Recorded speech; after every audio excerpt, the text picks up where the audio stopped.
পুরো বাড়িটা ফাঁকা, কেউ নেই। এই সময়টা শুধু তোমার পিছনে অনেক ঘুরছি আমি।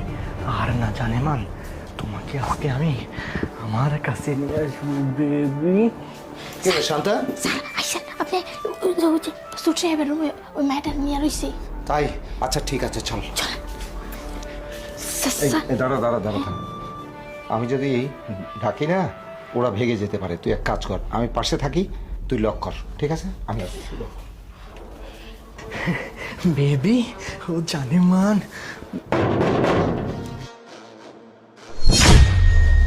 কি ব্যাপার? এই সময় কে আসলো? নিশ্চিত কাজের মেয়েটা। ওকে আজকে কি যে করবো আমি আজকে।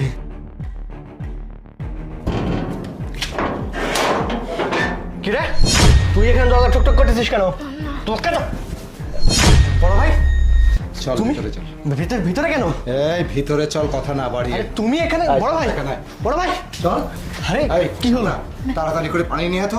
আরে পানি কেন? এটা আমার ফ্রেন্ডস। এটার কি অবস্থা করেছিস তুই? আরে বিশ্বাস করো ভাই, এটা আমার বান্ধবী। এই শান্তা, তাড়াতাড়ি পানি নিয়ে তো। আরে তুমি বোঝার চেষ্টা করো, এই মেয়েটা আমার বান্ধবী। পানি ছিটিয়ে দে।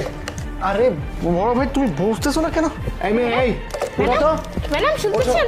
ম্যাডাম এই মেয়ে, প্রিয়া, ম্যাডাম এই চুপ, একদম চুপ। ম্যাডাম প্রিয়া ওঠো। ম্যাডাম ওঠো। ওঠো তুমি, ওঠো। আমি এখানে কেন? ম্যাডাম আরে ঠিক আছে? আমি নয়ন, তুমি আসছিলে আমার সাথে। তুমি ওঠো। আপনার সাথে আসছিলাম। এই ধরে উঠাও তো। এদিকে এমন এদিকে আসুন। করতেছো কেন? আরে ধরবেন না।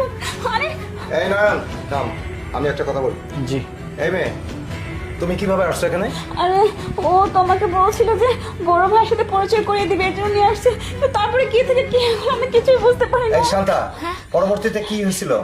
স্যার এই ছোট সাহেব এই মেয়েটার দুশোর মধ্যে কি জানি মিশাই দিছে, তারপরে এই মেয়েটা খাই অজ্ঞান হয়ে গেছে। এই প্রিয়া, এই তুই থাম। তোর স্বভাব চরিত্র যে কত খারাপ হয়ে গেছে না, আমি অনেক আগে থেকে দেখেছি। শুধু একটা ভাই বলে তোকে আমি আদর যত্নে মানুষ করেছি। তোর ভ্যাপনা, তুই যে কাজগুলো করিস অসামাজিক না, সম্পূর্ণ কাজ আমি সহ্য করে যাই। আমি একজন দেশের সৈনিক, তারপরেও আমি এগুলো কারো কাছে বলতে পারি না। তুই প্রত্যেকটা সময় মেয়েদেরকে নিয়ে এসে যে কাজগুলো করিস সবই আমার কানে আসে। এই মেয়ে, শোনো, মানে তোমাকে আমি বলি।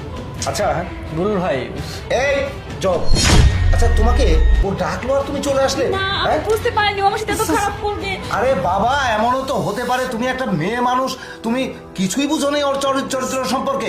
হ্যাঁ স্যার এই মেয়েটা তো আর কিছু বুঝতে পারে না, যদি বুঝতে পারতো তাহলে তো এখানে আসতো না, তাই না? আরে ঠিক আছে, কিন্তু কোনো না কোনো কিছু তুই যদি না দেখতিস, আমি যদি না আসতাম, যদি কিছু ক্ষতি হয়ে যেত, তখন এটা কেমন হতো? হ্যাঁ